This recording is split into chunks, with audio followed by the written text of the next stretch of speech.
ಶ್ರೀ ಗಣೇಶ ಶಾರದಾ ಗುರುಭ್ಯೋ ನಮಃ. ಉತ್ತರಂ ಯತ್ ಸಮುದ್ರಸ್ಯ ಹಿಮಾದ್ರೇಶ್ಚೈವ ದಕ್ಷಿಣಂ ವರ್ಷಂ ತದ್ಭಾರತಂ ನಾಮ ಭಾರತೀ ಯತ್ರ ಸಂತತಿಃ. ಶ್ರೋತೃಗಳಿಗೆ ಸ್ಕಾಂದ ಮಹಾಪುರಾಣದಲ್ಲಿ ಬರುವಂತಹ ಮಾಹೇಶ್ವರ ಖಂಡದ ಕೇದಾರ ಖಂಡದಲ್ಲಿ 32ನೆಯ ಅಧ್ಯಾಯಕ್ಕೆ ಸ್ವಾಗತ. ಹಿಂದಿನ ಅಧ್ಯಾಯದಲ್ಲಿ ನಾವು ಕುಮಾರಸ್ವಾಮಿಯ ಜನನ, ಆತನು ತಾರಕಾಸುರನನ್ನು ವಧಿಸಿದ ಕಥೆಯನ್ನು ಕೇಳಿದೆವು. ಈ ಅಧ್ಯಾಯದಲ್ಲಿ ನಾವು ಕಾಲನನ್ನೇ ಸಂಹಾರ ಮಾಡಲು ಕಾರಣನಾದಂತಹ ಶ್ವೇತರಾಜನ ಚರಿತ್ರೆಯನ್ನು ಕೇಳೋಣ. ಶಿವಶಕ್ತಿಯ ಪ್ರಭಾವದಿಂದ ಯಾವ ರೀತಿ ಕಾಲನು ಸುಟ್ಟು ಹೋದ ಎಂಬ ವೃತ್ತಾಂತವು ಇಲ್ಲಿನ ವಿಷಯವಾಗಿದೆ. ಲೋಮಶನು ಹೇಳುತ್ತಾನೆ, ಅಯ್ಯ ಬ್ರಾಹ್ಮಣರಿರ, ಈ ರೀತಿ ವ್ಯಾಸ ಮಹರ್ಷಿಗಳ ಅನುಗ್ರಹದಿಂದ ನಿಮಗೆ ಈ ಶಿವಧರ್ಮಗಳೆಲ್ಲವನ್ನೂ ಮಾತ್ರವಲ್ಲದೆ ವಿಶೇಷ ವಿಷಯಗಳೊಡಗೂಡಿದ ಪಾಶುಪತ ಧರ್ಮಗಳನ್ನು ವಿಸ್ತಾರವಾಗಿ ಹೇಳಿಯಾಯಿತು. ಅನೇಕ ಆಗಮಗಳೊಡಗೂಡಿದ ಕಾಪಾಲಿಕ ಭೇದಗಳನ್ನು ಸಹ ಪೂಜ್ಯರಾದ ಆ ವೇದವ್ಯಾಸರ ಪ್ರಸಾದದಿಂದ ಹೇಳಿದೆವು. ಈ ಸಮಯದಲ್ಲಿ ಕಾರ್ತಿಕೇಯ ಸ್ವಾಮಿಯು ನಂದಿಕೇಶ್ವರನಿಗೆ ಅನೇಕ ವಿಧವಾದ ಧರ್ಮಗಳೆಲ್ಲವನ್ನೂ ಹೇಳಿದನು. ಋಷಿಗಳು ಕೇಳುತ್ತಾರೆ, ಓ ಮಹಾಭಾಗನಾದ ಸೂತಪುರಾಣಿಕನೇ, ನೀನೀಗ ಅಪ್ಪಣೆ ಕೊಡಿಸಿದ ಕುಮಾರಸ್ವಾಮಿಯ ಚರಿತ್ರೆಯನ್ನು ನಾವೆಲ್ಲರೂ ಸಂಪೂರ್ಣವಾಗಿ ಕೇಳಿದೆವು. ಪ್ರಕೃತದಲ್ಲಿ ನಿನ್ನನ್ನು ಸ್ವಲ್ಪ ಪ್ರಶ್ನಿಸುತ್ತೇವೆ. ಯಾವನಲ್ಲಿನ ಭಕ್ತಿಯಿಂದ ರುದ್ರನಾದ ಶಿವನು ಸಂತೋಷಗೊಳಿಸಲಾದನೋ ಅಂತಹ ರಾಜಶ್ರೇಷ್ಠನಾದ ಶ್ವೇತನ ಚರಿತ್ರೆಯು ಪರಮಾದ್ಭುತವಾದುದಾಗಿದೆ. ಯಾರು ಭಕ್ತಿಯೊಡಗೂಡಿದ ಸ್ವಾಮಿಯಾದ ಮಹಾಶಂಭುವನ್ನು ಸಂಪೂಜಿಸುತ್ತಾರೆಯೋ ಅವರೇ ಮಹಾತ್ಮರು, ಅವರೇ ಭಕ್ತರು, ಜ್ಞಾನಿಗಳು, ಸತ್ಕರ್ಮಾನುಷ್ಠಾನ ತತ್ಪರರು ಅವರೇ. ಆದುದರಿಂದ ಎಲೈ ಸೂತನೆ, ನಾವೆಲ್ಲರೂ ಈಗ ಆ ಶಂಕರನ ಚರಿತ್ರೆಯನ್ನೇ ನಿನ್ನಿಂದ ಕೇಳಿ ತಿಳಿದುಕೊಳ್ಳಲು ಬಯಸುವೆವು. ವ್ಯಾಸ ಮಹರ್ಷಿಗಳ ಅನುಗ್ರಹದಿಂದ ಸಮಸ್ತವನ್ನು ಅರಿತಿರುವ ಜ್ಞಾನಿಯು ನಿನ್ನನ್ನು ಬಿಟ್ಟರೆ ಮತ್ತಾರೂ ಇಲ್ಲವು. ಈ ರೀತಿ ನುಡಿದ ಶೌನಕಾದಿ ಮುನಿಗಳ ನುಡಿಯನ್ನು ಕೇಳಿ ಲೋಮಶ ಮಹರ್ಷಿಯು ಅವರನ್ನು ಕುರಿತು ಈ ರೀತಿ ಹೇಳುತ್ತಾನೆ. ಲೋಮಶನು ಹೇಳುವನು, ಎಲೈ ಮಹಾಪುಣ್ಯಶಾಲಿಗಳೇ, ಪರಮಾದ್ಭುತಕರವಾದ ಆ ಶ್ವೇತರಾಜನ ಚರಿತ್ರೆಯನ್ನೀಗ ಆಲಿಸಿರಿ. ಸಮಸ್ತ ರಾಜಭೋಗಗಳನ್ನು ಅನುಭವಿಸುತ್ತಲಿದ್ದ ಮಹಾತ್ಮನಾದ ಆ ಶ್ವೇತನಿಗೆ ಧರ್ಮಾನುಷ್ಠಾನದಲ್ಲಿ ಬುದ್ಧಿಯುಂಟಾಯಿತು. ಆತನು ಪ್ರಜೆಗಳನ್ನು ಧರ್ಮದಿಂದ ಸಂರಕ್ಷಣೆ ಮಾಡುತ್ತಲೂ ಬ್ರಹ್ಮಜ್ಞಾನಿಯು ಯಾವಾಗಲೂ ದಿಟವನ್ನೇ ನುಡಿಯುವವನು, ನಿರಂತರವೂ ಪರಮೇಶ್ವರನಲ್ಲಿ ಭಕ್ತಿಯುಳ್ಳವನು ಆದನು. ಆತನು ತನ್ನ ಶಕ್ತಿಯನುಸಾರವಾಗಿ ರಾಜ್ಯವನ್ನಾಳುತ್ತಾ ಶಂಭುವು, ಪರೇಶನು, ಪರಮಾತ್ಮನು, ಪರಾತ್ಪರನು, ಶಾಂತನು, ಪುರಾಣ ಪುರುಷನು, ಪರಮಾತ್ಮ ಸ್ವರೂಪನು ಆದ ಶಿವನನ್ನು ಪರಮ ಭಕ್ತಿಯಿಂದ ಪೂಜಿಸಿದನು. ಹೀಗೆ ಆ ಸ್ವಾಮಿಯನ್ನು ಪೂಜಿಸುತ್ತಿದ್ದಂತೆಯೇ ಆತನ ಆಯಸ್ಸು ಮುಗಿಯಿತು. ಎಲೈ ಮುನಿಗಳಿರ, ಆಮೇಲನ ಚರಿತ್ರೆಯನ್ನು ಕೇಳಿರಿ. ಆ ಮಹಾರಾಜನ ವಾಣಿಯು ನಿರಂತರವೂ ಶಿವಕಥಾ ಪ್ರಸಂಗದಿಂದ ಕೂಡಿದುದಾಗಿ ಪರಮಾಶ್ಚರ್ಯಕರವಾಗಿದ್ದೆತು. ಆತನಿಗೆ ಯಾವ ಬಗೆಯ ಮನೋವ್ಯಾಧಿಗಳು, ದೈಹಿಕವಾದ ವ್ಯಾಧಿಗಳು ಇರಲಿಲ್ಲವು. ಈ ಪ್ರಪಂಚದಲ್ಲಿನ ಯಾವ ಉಪದ್ರವಗಳು ಆ ದೊರೆಯ ಪ್ರಜೆಗಳನ್ನು ಬಾಧಿಸುತ್ತಿರಲಿಲ್ಲ. ಆತನ ಪ್ರಜೆಗಳು ಯಾವ ತೊಂದರೆಗಳು ಇಲ್ಲದೆ ನಿರುಪದ್ರವವಾಗಿದ್ದರು. ಆತನ ರಾಜ್ಯದಲ್ಲಿ ಬೆಳೆಗಳು ಬೆಳೆಯಿಸದೆ ತಾವಾಗಿಯೇ ಬಹು ಹುಲುಸಾಗಿ ಬೆಳೆಯುತ್ತಿದ್ದವು. ಬ್ರಾಹ್ಮಣರೆಲ್ಲರೂ ತಪಸ್ವಿಗಳಾಗಿದ್ದರು. ಜನಗಳು ವರ್ಣಾಶ್ರಮ ಧರ್ಮಗಳನ್ನು ಪಾಲಿಸುತ್ತಿದ್ದರು. ಇಷ್ಟೇ ಅಲ್ಲದೆ ಆತನ ರಾಜ್ಯದಲ್ಲಿ ಯಾವ ಪ್ರಜೆಯೂ ಪುತ್ರ ಮರಣದಿಂದ ಉಂಟಾದ ದುಃಖವನ್ನಾಗಲಿ, ಕೆಟ್ಟ ಕೆಲಸಗಳನ್ನು ಮಾಡಿದುದರಿಂದ ಉಂಟಾಗುವ ಅಪಮಾನವನ್ನಾಗಲಿ ಅನುಭವಿಸುತ್ತಿರಲಿಲ್ಲವು. ಇಷ್ಟೇ ಅಲ್ಲದೆ ಯಾರೊಬ್ಬರೂ ಇತರರನ್ನು ಕೊಲೆ ಮಾಡದೆ ಧರ್ಮದಲ್ಲಿಯೇ ಮನಸ್ಸುಳ್ಳವರಾಗಿದ್ದರು. ಯಾರೂ ಎಂದಿಗೂ ದಾರಿದ್ರ್ಯವನ್ನು ಹೊಂದುತ್ತಿರಲಿಲ್ಲ. ಅಯ್ಯ ವಿಪ್ರರೇ, ಹೀಗೆ ರಾಜ್ಯಭಾರ ಮಾಡುತ್ತಿದ್ದ ಮಹಾತ್ಮನು ಶಿವಪೂಜಾಸಕ್ತನೂ ಆದ ಆ ಶ್ವೇತ ಭೂಪಾಲನಿಗೆ ಬಹುಸಾರ್ಥಕವಾಗಿ ಅನೇಕ ವರ್ಷಗಳು ಕಳೆದವು. ಒಂದಾನೊಂದು ದಿವಸ ಆತನು ಮೋಕ್ಷೈಶ್ವರ್ಯವನ್ನು ದಯಪಾಲಿಸುವ ಶಂಕರನನ್ನು ಪೂಜಿಸುತ್ತಿರುವಾಗ ಯಮಧರ್ಮರಾಜನು ತನ್ನ ದೂತರನ್ನು ಅಲ್ಲಿಗೆ ಕಳುಹಿಸಿದನು. ಚಿತ್ರಗುಪ್ತನು ಶ್ವೇತರಾಜನನ್ನು ಕರೆದು ತನ್ನಿರಿ ಎಂದು ಅಪ್ಪಣೆ ಮಾಡಲು ಆ ದೂತರು ಅಂತೆಯೇ ಆಗಲೆಂದು ಆ ದೊರೆಯು ಪೂಜೆ ಮಾಡುತ್ತಿದ್ದಂತಹ ಶಿವಾಲಯಕ್ಕೆ ಬಂದರು. ಪಾಶಹಸ್ತರು, ಮಹಾಭಯಂಕರರು ಆದ ಆ ಯಮದೂತರು ಆ ಶ್ವೇತಭೂಪಾಲನನ್ನು ಬಹಳ ತ್ವರೆಯಿಂದ ಕರೆದೊಯ್ಯ ಬಯಸಿ ಅಲ್ಲಿಗೆ ಬಂದು ಆತನನ್ನು ಕಂಡರು. ಆದರೆ ಆ ಶ್ವೇತನು ಶಿವಪೂಜೆಯಲ್ಲಿ ತೊಡಗಿದ್ದುದರಿಂದ ಅವರು ತಮ್ಮ ಪ್ರಭುವಾದ ಯಮಧರ್ಮನ ಅಪ್ಪಣೆಯನ್ನು ನೆರವೇರಿಸಲು ಶಕ್ತರಾಗಲಿಲ್ಲವು. ಇತ್ತ ಯಮನಾದರೂ ಈ ಎಲ್ಲ ಸಮಾಚಾರಗಳನ್ನು ಜ್ಞಾನದೃಷ್ಟಿಯಿಂದ ಅರಿತು ತಾನೇ ಅಲ್ಲಿಗೆ ಬಿಜ ಮಾಡಿದನು. ಯಮದಂಡವನ್ನು ಎತ್ತಿ ಹಿಡಿದು ಬಹುರಭಸದಿಂದ ಬಂದು ಆ ತಿರೆಯಾಣ್ಮನನ್ನು ತನ್ನ ಲೋಕಕ್ಕೆ ಕರೆದೊಯ್ಯ ಬಯಸಿದ ಆ ಯಮನು ಆ ಮಹಾರಾಜನು ಶಿವಧ್ಯಾನದಲ್ಲಿ ತೊಡಗಿದ್ದುದನ್ನು ಕಂಡನು. ಶಿವಭಕ್ತಿ ಸಂಪನ್ನನಾಗಿ ಶಾಂತನಾಗಿ ಕೇವಲ ಜ್ಞಾನ ಸಮನ್ವಿತನಾಗಿ ವಿರಾಜಿಸುತ್ತಿದ್ದ ಆ ರಾಜನನ್ನು ಕಂಡು ಸಮಸ್ತ ಜೀವರಾಶಿಗಳನ್ನು ಸೆಳೆದೊಯ್ಯುವವನಾದ ಯಮನು ಬಹಳವಾಗಿ ತಳಮಳಿಸಿ ಹೋದನು. ಕಾಲಸ್ವರೂಪನಾಗಿ ನಿರಂತರವೂ ಪ್ರಜೆಗಳಿಗೆ ಮೃತ್ಯುವನ್ನುಂಟು ಮಾಡುತ್ತಿರುವ ಆ ಪ್ರೇತರಾಜನು ಈ ರೀತಿ ಬೆಚ್ಚಿ ಚಿತ್ರದಂತೆ ಸ್ತಬ್ಧನಾಗಿ ಹೋದನು. ತರುವಾಯ ಆತನು ಒಡನೆಯೇ ರೋಷಗೊಂಡು ಅತ್ಯುತ್ತಮವೂ ಚರ್ಮದ ಓರೆಯುಳ್ಳದ್ದು ಬಹಳ ಮೊನಚಾಗಿರುವುದು ಆದ ಖಡ್ಗವನ್ನು ಹಿಡಿದು ಆ ದೊರೆಯ ಸಮೀಪಕ್ಕೆ ಬಂದನು. ಅಷ್ಟರಲ್ಲಿಯೇ ಕಾಲನು ಬಾಗಿಲಿನಲ್ಲಿ ನಿಂತಿದ್ದ ಮಹಾಭಯಂಕರನು ಸೂರ್ಯಪುತ್ರನು ಆದ ಆ ಯಮನನ್ನು ಕಂಡು, ಅಯ್ಯ ಯಮಧರ್ಮರಾಜನೇ, ಈ ಭೂಪಾಲನನ್ನು ಕರೆದೊಯ್ಯಲಿಲ್ಲಬೇಕೆ? ಪ್ರಕೃತದಲ್ಲಿ ನೀನು ಯಮದೂತರ ಸಹಾಯವನ್ನು ಪಡೆದಿದ್ದರೂ ಹೆದರಿದವನಂತೆ ತೋರುತ್ತಿರುವೆ. ನೀನೀಗ ನನ್ನ ಮಾತಿನಂತೆ ಕಾಲ ವಿಳಂಬವನ್ನು ಮಾಡಕೂಡದೆಂದು ಹೇಳಿದನು. ಕಾಲನು ಈ ರೀತಿ ನುಡಿದುದನ್ನು ಕೇಳಿ ಆ ಧರ್ಮರಾಜನು ಸಮಯಕ್ಕೆ ತಕ್ಕಂತೆ ಹೀಗೆಂದನು, ಅಯ್ಯ ಕಾಲನೇ, ನಾನು ನಿನ್ನ ಅಪ್ಪಣೆಯನ್ನು ನೆರವೇರಿಸುತ್ತೇನೆ ಎಂಬುದರಲ್ಲಿ ಸಂದೇಹವೇ ಇಲ್ಲವು. ಆದರೆ ಈ ಶ್ವೇತಭೂಪಾಲನು ಯಾವಾಗಲೂ ಶಿವಭಕ್ತಿ ಸಂಪನ್ನನಾಗಿರುವುದರಿಂದ ನಮಗೆ ದುರತ್ಯಯನಾಗಿರುತ್ತಾನೆ. ನಾವು ಸ್ವಾಮಿಯಾದ ಪರಶಿವನಿಗೆ ಭಯಪಟ್ಟು ಈ ರೀತಿ ಚಿತ್ರಾರ್ಪಿತವಾದ ಪ್ರತಿಮೆಗಳಂತಾಗಿರುತ್ತೇವೆ. ಯಮನಾಡಿದ ಈ ಮಾತನ್ನು ಕೇಳಿ ಕಾಲನು ಬಹಳವಾಗಿ ಕನಲಿ ಆ ಶ್ವೇತರಾಜನನ್ನು ಕೊಲ್ಲಲು ಯತ್ನಿಸಿ ಬಹುಬೇಗನೆ ಕತ್ತಿಯನ್ನು ಕೈಗೆ ತೆಗೆದುಕೊಂಡನು. ಮಹತ್ತರವಾದ ಕೋಪದಿಂದೊಡಗೂಡಿದ ಆ ಕಾಲನು 8 ಮಂದಿ ಸೂರ್ಯರಿಗಿಂತಲೂ 3ರಷ್ಟು ಕಾಂತಿಯನ್ನೊಳಗೊಂಡು ಬೆಳಗುತ್ತಿದ್ದ ಶಿವಾಲಯವನ್ನು ಪ್ರವೇಶಿಸುವುದರೊಳಗಾಗಿಯೇ ಪಿನಾಕಪಾಣಿಯಾದ ಪರಮೇಶ್ವರನು ತನ್ನ ಭಕ್ತಶ್ರೇಷ್ಠನಾದ ಶ್ವೇತರಾಜನನ್ನು ಕೊಲ್ಲ ಬಯಸಿರುವ ಅವನನ್ನು ಕಂಡನು. ಆ ಮಹಾರಾಜನಾದರೂ ಧ್ಯಾನದಲ್ಲಿ ತೊಡಗಿ ತನ್ನಲ್ಲಿಯೇ ಬೆಳಗುತ್ತಿರುವ ಬಹುಶುದ್ಧವಾದ ಜ್ಞಾನ ದೀಪದೊಡಗೂಡಿ ಪರಿಶುದ್ಧವಾದ ಚಿತ್ತವುಳ್ಳವನಾಗಿ ಸ್ವಯಂ ಪ್ರಕಾಶನು ಸರ್ವೋತ್ತಮನು ತನ್ನ ಹೃದಯದಲ್ಲಿಯೇ ನೆಲೆಸಿರುವ ಪರಮಾತ್ಮನಲ್ಲಿಯೇ ಒಂದಾಗಿ ಆ ಪರಶಿವ ಲಿಂಗದ ಮುಂಗಡೆ ಕುಳಿತಿದ್ದನು. ತರುವಾಯ ಆ ಕಾಲನು ಈ ರೀತಿ ನಿಶ್ಚಲವಾದ ಮನಸ್ಸಿನಿಂದ ಮುಕ್ತಿ ಸ್ವರೂಪವು ಕೈವಲ್ಯ ಸಾಯುಜ್ಯಗಳನ್ನು ತನ್ನ ಸ್ವರೂಪದಿಂದಲೇ ಉಂಟು ಮಾಡುವಂತಹದು ಆದ ಶೈವ ಪದವನ್ನು ಧ್ಯಾನಿಸುತ್ತಿರುವ ಆ ಶ್ವೇತರಾಜನನ್ನು ಕಂಡನು. ಹೀಗೆ ಸ್ವೇಚ್ಛಾಚಾರಿಯೂ ದುಷ್ಟನು ಆಗಿ ತನ್ನ ಬಳಿಗೆ ಬಹುದರ್ಪದಿಂದ ಬರುತ್ತಿರುವ ಆ ಕಾಲನನ್ನು ಕಾಲಾಂತಕನಾದ ಸದಾಶಿವನು ಕಂಡನು. ಬಳಿಕಲ ಕಾಲನು ನಂದಿಕೇಶ್ವರನಿಗೂ ತನಗೂ ನಡುವೆ ಬಂದಾಗ ಭಕ್ತ ವತ್ಸಲನು ಜಗದೇಕ ಬಂಧುವು ಜಗದೀಶ್ವರನು ಆದ ಪರಮೇಶ್ವರನು ಒಡನೆಯೇ ತನ್ನ ಭಕ್ತನಾದ ಶ್ವೇತರಾಜನನ್ನು ಸಂರಕ್ಷಿಸುವವನಾಗಿ ಆ ಕಾಲನನ್ನು ತನ್ನ 3ನೆಯ ಕಣ್ಣಿನಿಂದ ನಿರೀಕ್ಷಿಸಿದನು. ಆ ಕ್ಷಣದಲ್ಲಿಯೇ ಕಾಲನು ಸುಟ್ಟು ಬೂದಿಯಾಗಿ ಹೋದನು. ಅಯ್ಯ ವಿಪ್ರರಿರ, ಆ ಮಹಾದೇವನು ಈ ಪ್ರಕಾರವಾಗಿ ಅನೇಕ ವರ್ಣಗಳುಳ್ಳವನಾಗಿ ಅಗಲವಾದ ಬಾಯನ್ನೊಳಗೊಂಡು ಬಹು ಭಯಂಕರ ಸ್ವರೂಪನು ಆದ ಆ ಕಾಲನನ್ನು ದಹಿಸಿದನು. ಇಂತು ಜ್ವಾಲೆಗಳ ಮಾಲೆಗಳಿಂದ ಸುಡಲ್ಪಡುತ್ತಿರುವ ಮಹಾಪ್ರಚಂಡನು ಲೋಕಲೋಕಗಳನ್ನೇ ಭಕ್ಷಿಸುವವನು ಆದ ಕಾಲನನ್ನು ದೇವಗಣಗಳು ಯಕ್ಷ ಗಂಧರ್ವ ಪಿಶಾಚ ಗುಹ್ಯಕರೊಡಗೂಡಿದವರಾಗಿ ಕಂಡರು. ಅಂತೆಯೇ ಸಿದ್ಧರು ಅಪ್ಸರರು ಸಮಸ್ತ ಪಕ್ಷಿಗಣಗಳು ಪನ್ನಗರು ಲೋಕಪಾಲಕರು ನೋಡಿದರು. ಆಗಲ ಕಾಲನು ಈಶ್ವರನ ಸಮೀಪದಲ್ಲಿ ಜ್ವಾಲೆಗಳ ಮಾಲೆಗಳಿಂದ ಆವೃತನಾಗಿದ್ದನು. ಆ ಸಮಯದಲ್ಲಿ ಶ್ವೇತರಾಜನಾದರೂ ಧ್ಯಾನದಿಂದ ಎಚ್ಚರಗೊಂಡು ತನ್ನನ್ನು ಕೊಲ್ಲಲೆಂದೇ ಬಂದಿರುವಂತಹ ಕಾಲನನ್ನು ಕಂಡನು. ಆತನು ಅಗ್ನಿಯಿಂದ ದಗ್ಧನಾಗುತ್ತಿದ್ದ ಆತನನ್ನು ಕಂಡು ನೋಡಿ ಕತಿಗೊಂಡು ತನ್ನ ಮುಂಗಡೆ ಇದ್ದ ಪ್ರಳಯ ಕಾಲದ ಯಜ್ಞೇಶ್ವರನಿಗೆ ಸಮಾನನಾದ ರುದ್ರನನ್ನು ಈ ರೀತಿಯಾಗಿ ಪ್ರಾರ್ಥಿಸಿದನು.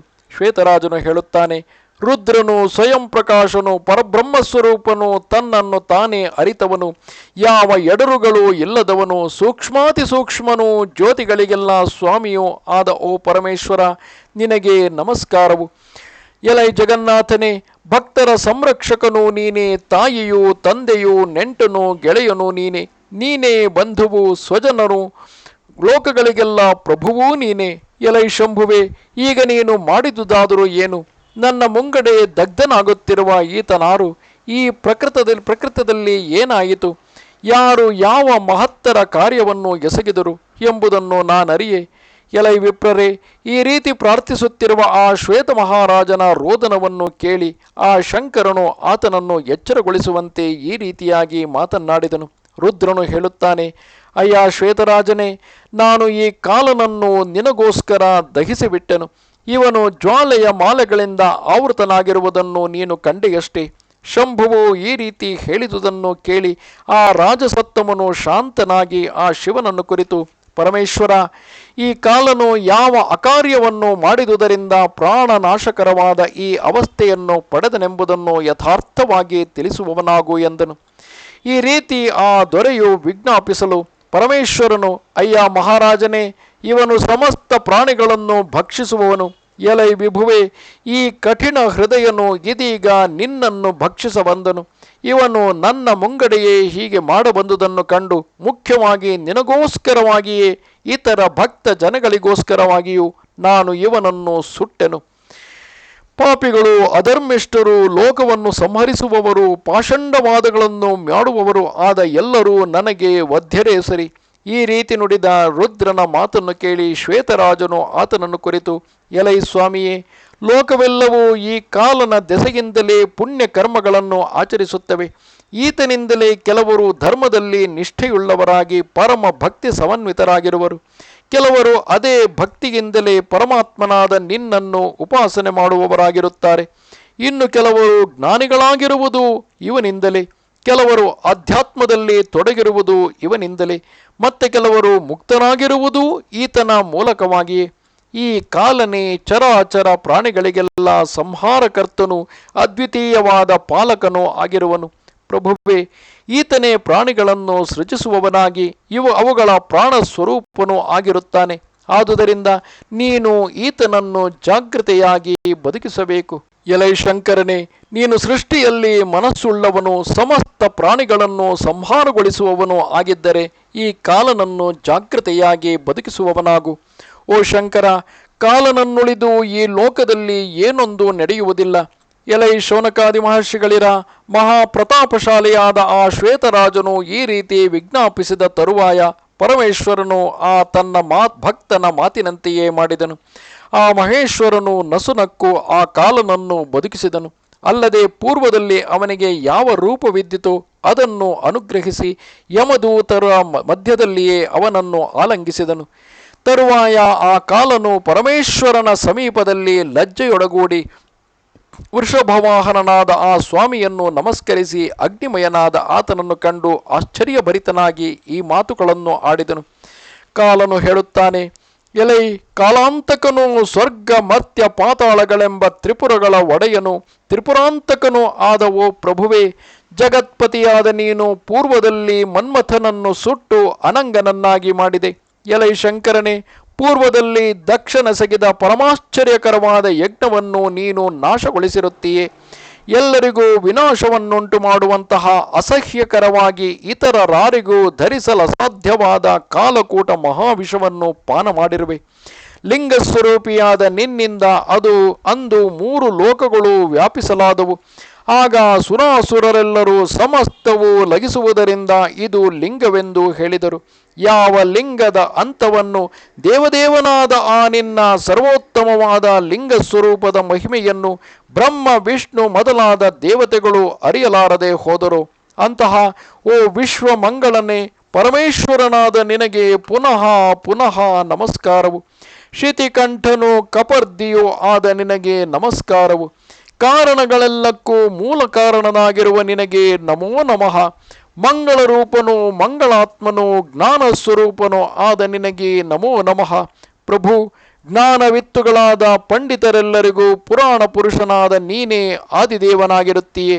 ಕಣ್ಣಿಗೆ ಕಾಣುವ ಕಾಣಿಸದಿರುವ ಸಮಸ್ತವು ನಿನ್ನ ಸ್ವರೂಪವಾಗಿಯೇ ಇರುವುದು. ವೇದಾಂತ ಪ್ರತಿಪಾದ್ಯನು, ಮಹಾನುಭಾವನು, ಮಹಾನುಭಾವರೆಲ್ಲರಿಂದ ಸ್ತೋತ್ರಗೈಸಿಕೊಳ್ಳುವವನು, ವಿಶ್ವೇಶ್ವರನಾಗಿ ವಿಶ್ವಮಾನ್ಯನಾಗಿರುವವನು ನೀನೇ. ಓ ಮಹೇಶ, ನೀನೇ ಈ 3 ಲೋಕಗಳನ್ನು ರಕ್ಷಿಸಿ ಲಯಗೊಳಿಸಿ ಮತ್ತೆ ಅವುಗಳನ್ನು ಸೃಜಿಸುವವನು ಆಗಿರುತ್ತೀಯೇ. ನಿನ್ನ ಹೊರತು ಈ ಅಂಡಜ, ಸ್ವೇದಜ, ಉದ್ಭಿಜ, ಜರಾಯುಜಗಳೆಂಬ 4 ಬಗೆಯ ಭೂತಗಳಿಗೆ ಸ್ವಾಮಿಯು ಮತ್ತಾವನೂ ಇರುವುದಿಲ್ಲ. ಎಲೈ ವಿಪ್ರರಿರ, ಆ ಕಾಲನು ಜಗದೀಶ್ವರನಾದ ಆ ಶಂಕರನನ್ನು ಈ ರೀತಿ ಸ್ತುತಿಸಿ ಶ್ವೇತರಾಜನನ್ನು ಸಂಬೋಧಿಸಿ ಈ ರೀತಿಯಾಗಿ ಹೇಳಿದನು. ಕಾಲನು ಹೇಳುತ್ತಾನೆ, ಎಲೈ ಶ್ವೇತ ಮಹಾರಾಜನೇ, ಈ ಮಾನವ ಪ್ರಪಂಚದಲ್ಲೆಲ್ಲ ನಿನ್ನನ್ನು ಬಿಟ್ಟರೆ ಮಹಾತ್ಮನಾದವನು ಯಾರೂ ಇಲ್ಲವು. ನೀನು 3 ಲೋಕಗಳಿಗೂ ಅಜೇಯನಾಗಿರುವ ಸ್ವಾಮಿಯನ್ನೇ ಜಯಿಸಿಬಿಟ್ಟಿರುವೆ. ಎಲೈ ದೊರೆಯೇ, ನಾನು ಈ ಚರಾಚರ ಪ್ರಪಂಚವನ್ನೇ ನಾಶಗೊಳಿಸಿರುವೆನು, ಸಮಸ್ತ ದೇವತೆಗಳನ್ನು ಜಯಿಸಿರುವೆನು, ಸಮಸ್ತರಿಗೂ ಮೀರಲಸದಳನು. ಇಂತಹ ನಾನು ಈಗ ನಿನಗೆ ಸೇವಕನಾಗಿರುವೆನು. ಎಲೈ ಮಹಾರಾಜನೇ, ಪ್ರಕೃತದಲ್ಲಿ ನೀನು ಪರಮೇಶ್ವರನಾದ ಶೂಲಿಯಿಂದ ನನಗೆ ಅಭಯವನ್ನು ಕೊಡಿಸುವವನಾಗು. ಆ ಕಾಲನು ಇಂತು ನುಡಿಯಲು ಶ್ವೇತರಾಜನು ನಗುತ್ತಾ ಮುಗಿಲ ಧ್ವನಿಯಂತೆ ಗಂಭೀರವಾಗಿ ನುಡಿದನು. ಶ್ವೇತರಾಜನು ಹೇಳುತ್ತಾನೆ, ಅಯ್ಯ ಕಾಲನೇ, ನೀನು ಪರಮೇಶ್ವರನ ಅತ್ಯುತ್ತಮವಾದ ರೂಪಗಳಲ್ಲೊಂದು. ರೂಪವೆಂಬುದರಲ್ಲಿ ಅಂದರೆ ಪರಮೇಶ್ವರನ ರೂಪವೆಂಬುದರಲ್ಲಿ ಸಂಶಯವಿಲ್ಲವು. ಕಾಲನಾದ ನೀನು ಸಮಸ್ತ ಭೂತಗಳಿಗೂ ಸ್ಥಿತಿ ಸಂಹಾರ ರೂಪನಾಗಿರುವೆ. ಆದುದರಿಂದ ಎಲ್ಲರಿಗೂ ನಿಯಾಮಕನಾಗಿರುವ ನೀನು ಅತ್ಯಂತ ಪೂಜ್ಯತಮನಾಗಿರುವೆ. ನಿನ್ನ ಭಯದಿಂದಲೇ ಕರ್ಮಾನುಷ್ಠಾನ ತತ್ಪರರೆಲ್ಲರೂ ಆತ್ಮಧ್ಯಾನ ನಿರತರಾಗಿ ಬಗೆ ಬಗೆಯ ಮನೋಭಾವಗಳಿಂದ ಪರಮೇಶ್ವರನನ್ನು ಶರಣು ಹೊಂದುತ್ತಾರೆ.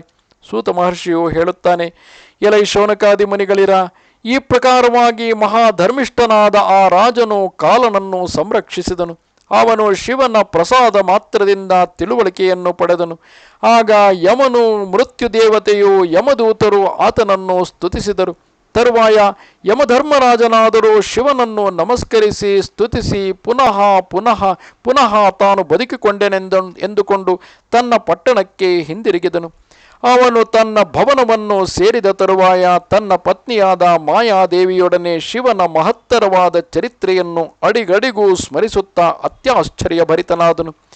ಇಷ್ಟೇ ಅಲ್ಲದೆ ಆತನು ತನ್ನ ದೂತರೆಲ್ಲರನ್ನು ಕುರಿತು ತಾನಾಗಿಯೇ, ಎಲೈ ದೂತರಿರ, ಈಗ ನಾನು ಹೇಳುವ ಮಾತನ್ನು ಬಹು ಜಾಗರೂಕತೆಯಿಂದ ಕೇಳಿ ಸರ್ವ ಪ್ರಯತ್ನದಿಂದಲೂ ಅದರಂತೆಯೇ ನಡೆಯಬೇಕಲ್ಲದೆ ಮತ್ತೊಂದು ಬಗೆಯಾಗಿ ನಡೆಯಕೂಡದು.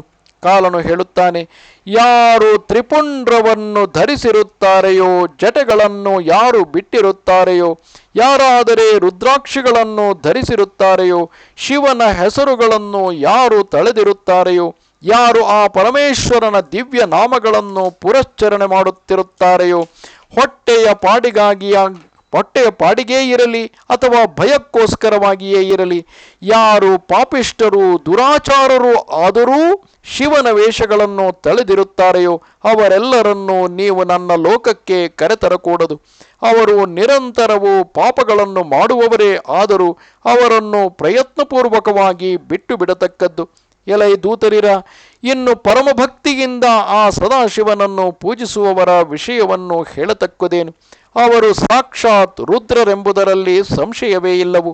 ಎಂದಿಗೆ ಆಗಲಿ ಕೊರಳಿನಲ್ಲಿ ಒಂದೇ ಒಂದು ರುದ್ರಾಕ್ಷಿಯನ್ನಾದರೂ ಧರಿಸಿರುವವರು, ಹಣೆಯಲ್ಲಿ ತ್ರಿಪುಂಡ್ರವನ್ನು ತಾಳಿರುವವರು, ಓಂ ನಮಃ ಶಿವಾಯ ಎಂಬ ಪಂಚಾಕ್ಷರಿ ಮಂತ್ರವನ್ನು ಜಪಿಸುವ ಸಾಧುಗಳು ನಿಮ್ಮಿಂದ ನಿರಂತರವೂ ಪೂಜ್ಯರಾಗಿರತಕ್ಕದಲ್ಲದೆ ಮತ್ತೆ ಬೇರೆಯಲ್ಲವು. ಯಾವ ರಾಷ್ಟ್ರದಲ್ಲಿ ಅಥವಾ ದೇಶದಲ್ಲಿ ಅಥವಾ ಗ್ರಾಮದಲ್ಲಿ ಕುಶಲನಾದ ಶಿವಭಕ್ತನು ಇರುವುದಿಲ್ಲವೋ ಅದು ಸ್ಮಶಾನಕ್ಕಿಂತಲೂ ಹೆಚ್ಚಿನದೆಂದು ತಿಳಿಯತಕ್ಕದ್ದು. ಯಾವ ರಾಷ್ಟ್ರದಲ್ಲಿ ಶಿವಭಕ್ತನು ಇರುತ್ತಾನೆಯೋ ಅದೇ ದೇಶವೆನಿಸುತ್ತದೆ. ಈ ಮಾತನ್ನು ನಾನು ಸತ್ಯವಾಗಿಯೂ ಹೇಳುತ್ತಿರುವೆನು. ಯಾವ ಗ್ರಾಮದಲ್ಲಿ ಸತತವೂ ಶಿವಭಕ್ತಿ ಸಂಪನ್ನನಾದವನು ಇರುವುದಿಲ್ಲವೋ ಆ ಗ್ರಾಮವಾಸಿಗಳೆಲ್ಲರನ್ನೂ ದಂಡಿಸತಕ್ಕದು ಎಂಬುದರಲ್ಲಿ ಸಂಶಯವೇ ಇಲ್ಲವು. ಎಲೈ ವಿಪ್ರರಿರ, ಯಮನೂ ಸಹ ಈ ರೀತಿ ತನ್ನ ದೂತರಿಗೆ ಅಪ್ಪಣೆ ಮಾಡಿದನು. ಇದನ್ನು ಕೇಳಿ ಅವರೆಲ್ಲರೂ ಅಂತೆಯೇ ಆಗಲೆಂದು ನುಡಿದು ಅಚ್ಚರಿಗೊಂಡು ಸುಮ್ಮನಾದರು. ಸಮಸ್ತ ಭುವನಗಳಿಗೂ ಸ್ವಾಮಿಯಾದ ಸದಾಶಿವನು ಇಂತಹ ಮಾಹಾತ್ಮ್ಯವುಳ್ಳವನು. ಸಮಸ್ತ ಪ್ರಪಂಚಕ್ಕೂ ಆತನೇ ಗುರುವು. ಸಮಸ್ತ ಇಷ್ಟಾರ್ಥಗಳನ್ನು ದಯಪಾಲಿಸುವವನು, ಸಂಹಾರಕರ್ತನು, ಸತ್ಯ ಸ್ವರೂಪದಿಂದ ಒಡಗೂಡಿದವನು, ಸನಾತನನು, ಭಕ್ತ ಜನರೆಲ್ಲರಿಗೂ ಏಕಬಂಧುವು ಆತನೇ. ಆ ಮಹಾದೇವನು ಈ ಪ್ರಕಾರ ಕಾಲನನ್ನು ಸುಟ್ಟು ರಾಜರಾಜನೂ ರಾಜಶ್ರೇಷ್ಠನೂ ಆದ ಶ್ವೇತರಾಜನಿಗೆ ಅಭಯವನ್ನಿತ್ತನು. ತರುವಾಯ ಮಹಾ ಮನಸ್ವಿಯಾದ ಆ ದೊರೆಯು ನಿರ್ಭಯತ್ವವನ್ನು ಹೊಂದಿ ಪರಮೇಶ್ವರನೇ ಮುಕ್ತಿದಾಯಕನೆಂದು ನಿರ್ಧರಿಸಿ ಉತ್ತಮೋತ್ತಮವಾದ ತನ್ನ ಭಕ್ತಿಯಿಂದ ಮುಕ್ತಿಯನ್ನು ಪಡೆದನು. ಇದಾದ ಮೇಲೆ ಆ ಭೂಪಾಲನು ದೇವತೆಗಳಿಂದಲೂ ಋಷಿಗಳಿಂದಲೂ ಪನ್ನಗರಿಂದಲೂ ಪೂಜಿತನಾಗಿ ಶಿವ ಸಾಯುಜ್ಯವನ್ನು ಪಡೆದನು. ಹೀಗೆ ಜಗದ್ಗುರುವಾದ ಆ ಮಹೇಶ್ವರನಲ್ಲಿ ಭಕ್ತಿ ಸಂಪನ್ನರಾಗಿರುವವರೆಲ್ಲರಿಗೂ ಮೋಕ್ಷ ಸಿದ್ಧಿಯು ಅಂಗೈಯಲ್ಲಿಯೇ ಇರುತ್ತದೆ ಎಂಬುದನ್ನು ದಿಟವಾಗಿಯೂ ಹೇಳುವೆನು. ಪರಮೇಶ್ವರನ ಪ್ರಸಾದವು ಲಭಿಸಿದುದಾದರೆ ಶ್ವಪಚನೂ ಸಹ ಅತ್ಯುತ್ತಮನಾಗುತ್ತಾನೆ. ಆದುದರಿಂದ ಆ ಶಂಕರನನ್ನು ಸಮಸ್ತ ಪ್ರಯತ್ನಗಳಿಂದಲೂ ಪೂಜಿಸಬೇಕು. ಎಲೆ ಮುನಿಗಳಿರ, ಪ್ರಾಣಿಗಳಿಗೆ ಅನೇಕ ಜನ್ಮಗಳು ಕಳೆದ ತರುವಾಯ ಶಿವಭಕ್ತಿಯೂ ಹುಟ್ಟುತ್ತದೆ. ಪರಶಿವನೇ ದೈವವೆಂಬ ನಿಶ್ಚಲವಾದ ಬುದ್ಧಿಯುಳ್ಳ ಜ್ಞಾನಿಗಳಿಗಾದರೂ ಜನ್ಮ ಜನ್ಮದಲ್ಲಿಯೂ ಆ ಸ್ವಾಮಿಯಲ್ಲಿ ಭಕ್ತಿಯೂ ಇದ್ದೇ ಇರುತ್ತದೆ. ನಾನು ಹೆಚ್ಚಾಗಿ ಹೇಳುವುದರಿಂದೇನು, ಸದಾಶಿವನು ಸದಾ ಪೂಜಿಸತಕ್ಕವನು. ಈ ವಿಷಯದಲ್ಲಿಯೇ ಪುರಾತನವಾದ ಇತಿಹಾಸವೊಂದನ್ನು ಹೇಳುತ್ತಾರೆ. ಅದರಲ್ಲಿ ಕಿರಾತನೋರ್ವನು ಪರಮಾದ್ಭುತವಾದ ಯಾವ ವ್ರತವನ್ನು ಆಚರಿಸಿದನೋ, ಯಾವುದರಿಂದ ಚರಾಚರಾತ್ಮಕವಾದ ಈ ಸಮಸ್ತ ಪ್ರಪಂಚವು ಕಡೆಹಾಯಿಸಲಾಯಿತು, ಆ ವಿಚಾರವೆಲ್ಲವೂ ನಿರೂಪಿತವಾಗಿರುತ್ತದೆ. ಕೇಳಿರಿ. ಇಲ್ಲಿಗೆ ಶ್ರೀ ಸ್ಕಾಂದ ಮಹಾಪುರಾಣದ ಮಾಹೇಶ್ವರ ಖಂಡದ ಮೊದಲನೆಯ ಕೇದಾರ ಖಂಡದಲ್ಲಿ ಶ್ವೇತರಾಜ ಚರಿತ್ರೆ, ಶಿವಭಕ್ತಿ ಪ್ರಭಾವದಿಂದ ಕಾಲನು ಸುಟ್ಟು ಹೋದ ವೃತ್ತಾಂತದ ವರ್ಣನವೆಂಬ 32ನೆಯ ಅಧ್ಯಾಯವು ಮುಗಿದುದು. ನಮಸ್ತೆ ಶಾರದಾ ದೇವಿ ಕಾಶ್ಮೀರ ಪುರವಾಸಿನಿ ತ್ವಾಮಹಂ ಪ್ರಾರ್ಥಯೇ ನಿತ್ಯಂ ವಿದ್ಯಾದಾನಂಚ ದೇಹಿಮೆ. ನಮಸ್ಕಾರ.